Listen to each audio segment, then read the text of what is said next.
Scroll করতে খুব ভালো লাগে, তাই না?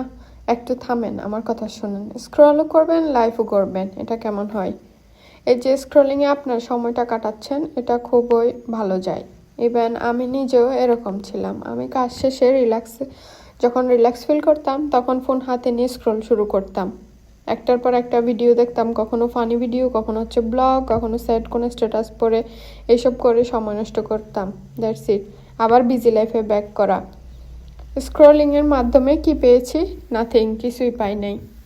বাট এখন ডিজিটাল মার্কেটিং শুরু করার পর স্ক্রল করছি ঠিকই, কিন্তু যখন মনে হচ্ছে প্রোডাক্টিভ ভিডিও যা দেখে কিছু শেখা যাবে, নিজের স্কিল ইমপ্রুভ করা যাবে, কোনো নতুন বিজনেস আইডিয়া পাবো, সেগুলো আমি দেখতেছি। ইনফরমেশান পাচ্ছি, নলেজ গেইন করছি, এবং পাশাপাশি এটা আমার আর্নিংয়ে হেল্প করছে। আপনারা যদি সেলফ ডেভেলপমেন্টের জন্য এই বিজনেসটা করতে চান, তাহলে অবশ্যই আমার সাথে যোগাযোগ